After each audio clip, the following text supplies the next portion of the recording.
Yeah, welcome back, everybody. You know, I just returned from the wildest work trip of my entire life. Normally, I might be fortunate enough to chase down at least one of these stories in the span of a year, if ever, but as it turned out, all the stars lined up for an outrageous work week by my standards. The original intent was to fly to Los Angeles for a behind-the-scenes story with a friend of mine. This is Brendan Feely. He used to work with us here in Billings as a news reporter. Roughly 15 years later, he's now a writer for NCIS, one of CBS's most popular TV shows. They were shooting Brendan's latest episode over the last week and a half. When the trip was approved on his end and mine, I started charging through homework on any other local features that may coincide. Turns out the Lakers were playing LeBron and the Cavs while I was there.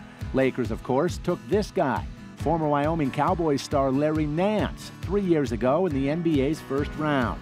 They traded him to the Cavs just a month ago. I contacted the Lakers requesting credentials. They referred me to the Cavs, who wanted to know my reason for the Nance story. They liked it, they approved it. I landed in LA last Sunday at 2:30. Game started at 6. I rocket from LAX to Staples Center. Knocked out pregame interviews with the Lakers, Lonzo Ball and Kyle Kuzma, talking about their playing time with Nance.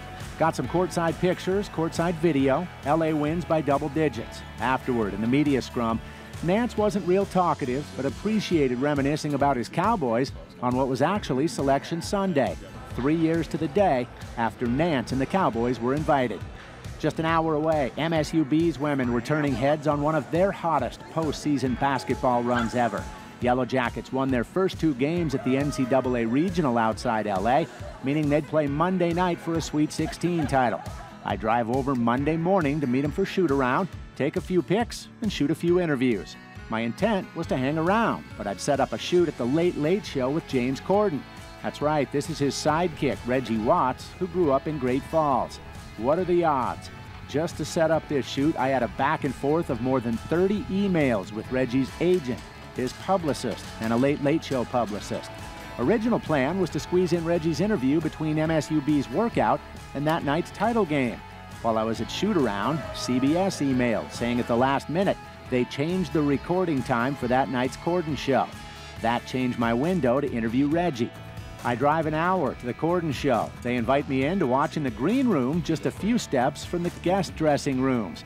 Reggie unexpectedly came out to greet me in this Montana shirt just a few minutes before the show, then gave me a half hour afterward. But there goes my chance to cover MSUB's title game. On the bright side, Brendan's wife Joy is a publicist. That's right, she managed last-minute tickets to this Hollywood premiere for the new release of Tomb Raider. Just came out Friday. These are some pictures I took. So there we were on a whim, standing next to the red carpet, which was actually black, and attending with the cast, agents, publicists, producers, and directors. By the way, all you can handle popcorn and soft drinks inside. As we exit the historic Mann's Chinese Theater, I instantly check on the Yellow Jackets, and they win this epic 71-70 thriller for the regional championship. As they celebrate, we have tickets to the Tomb Raider after party. Trendy restaurant Tao just 7 blocks away. This is it. We literally walked the Walk of Stars to get there.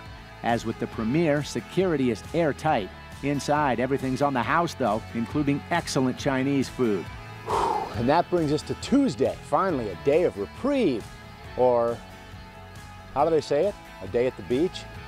Truth is, I actually spent the day, albeit at the beach, starting to piece together these stories.